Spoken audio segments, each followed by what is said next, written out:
এই পর্যন্ত আমি যত পিঠা খেয়েছি আমার কাছে মনে হয়েছে এই পিঠাটা হচ্ছে সমস্ত পিঠার রানী, মহারানী বলতে পারেন। দেখতে যতটা সুন্দর, খেতে ততটাই মজা। ভিতরে একদম জুসি আর বাহিরের লেয়ার্সগুলা একদমই crispy. Basically this is the requested video. আমার ভিউয়ার্সরা অনেক করে চাচ্ছিল যে আমি কয়দিন আগে যে কুচি পিঠা রেসিপিটা আপনাদের সঙ্গে শেয়ার করেছি সেটা চুলাতে করে দেখাই।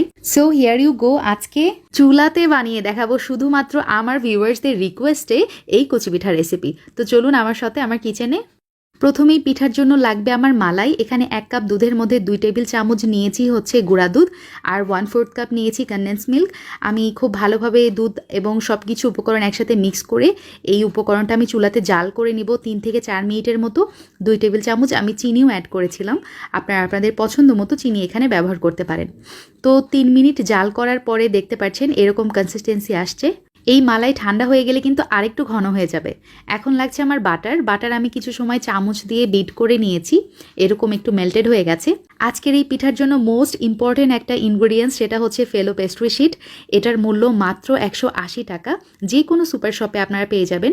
ডিপ ফ্রিজ থেকে আমি আধা ঘন্টা আগে বের করে রেখেছিলাম, আর হাতের সাহায্যে এভাবে আলাদা করে নেওয়া যাবে। এই শিটগুলো অনেক পাতলা হয়, এটা দিয়ে বিভিন্ন ডেজার্ট আইটেম বানানো যায় বা বিভিন্ন স্ন্যাক্স আইটেমও কিন্তু বানানো যায়।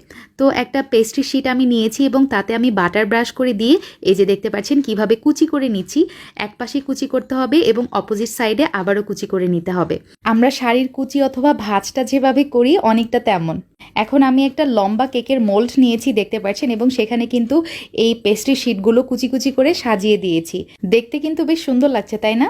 এখন একটা টিপস আপনাদের সঙ্গে শেয়ার করব, সেটা হচ্ছে পিঠার সামনের অংশ আমি হাত দিয়ে চেপে ধরে একটা টুথপিক গেঁথে দিলাম। আবার সেম কিন্তু আমি পিছনের অংশেও করছি। হাত দিয়ে চেপে অংশটা ধরে নিয়ে তারপর টুথপিক গেঁথে দিলাম। এখন চুলাতে ফ্রাই প্যান বসে দিয়ে আমি সামান্য একটু বাটার এখানে দিয়ে দিলাম, এবং এই বাটারের মধ্যেই কিন্তু আমি এই পিঠাটা ভেজে নিব। দুই পাশে টুথপিক গেঁথে দেওয়ার কারণে এই পিঠাটা আর খুলে যাবে না, এবং আমি যেভাবে চাচ্ছি সমান হয়ে থাকবে বা লম্বালম্বি হয়ে থাকবে। তো পিঠাটা আমি যেটা করেছি গোল্ডেন ব্রাউন করে ভেজে নিয়েছি।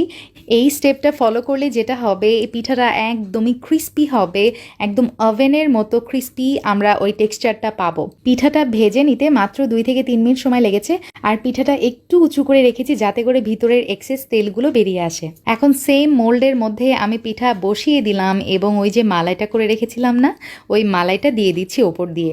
সব জায়গায় ইভেনলি স্প্রেড আউট করে দিব যাতে কোনো অংশই বাদ না পড়ে, আর ওপর দিকেও একটু দিয়ে দিচ্ছি, আর সবটুকুই আমি কিন্তু দিয়েছি। ঠিক আছে, এখন চুলাতে একটা বড় সসপ্যানের মতো বা পাতিল যেটাই হোক বসে দিয়েছি, এবং তার মধ্যে একটা স্ট্যান্ডও বসে দিয়েছি। মিডিয়াম আছে 2 মিনিটের মতো পাতিলটা গরম করে নিয়ে তারপরে হচ্ছে আমি এই কেকের মোলটা বসিয়ে দিলাম ভিতরে।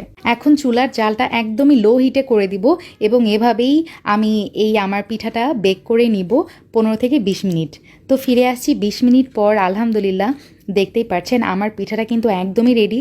আর ওই যে মালাইটা আছে না, সেটা সোক করে নিয়েছে। সোক করে নেওয়ার পর পিঠাটা ফুলে গিয়েছে এবং এটা অনেক জুসি হয়েছে। তো পাতিল থেকে বের করে ওপর দিয়ে কিছু ড্রাই ফ্রুটস আমি ছিটে দিলাম জাস্ট ফর গার্নিশ।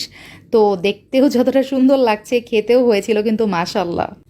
আমার দুঃখের কথা আর কাকে বলি, আপনাদের ভাইয়া এই ডেজার্টটা খাওয়ার পর আমাকে কি বলে জানেন? বলছিল যে ওভেন ভার্সন থেকে চুলার ভার্সনই তার কাছে বেশি মজা লেগেছে। বুঝেন অবস্থা। যাই হোক, আমার কাছে তো দুটাই মজা লেগেছে, দুটাই class of one test. Guest আসার একদিন আগে এই রেসিপিটা বানিয়ে রাখতে পারেন, জাস্ট ভেজে রাখবেন, আর গেস্টকে সার্ভ করার আগে পিঠার ওপরে মালাই দিয়ে 15 মিনিট চুলাতে বেক করে নেবেন, তাহলেই হয়ে গেল। So enough for today. ইনশাআল্লাহ আবার দেখা হবে। আল্লাহ হাফিজ, আসসালামু আলাইকুম।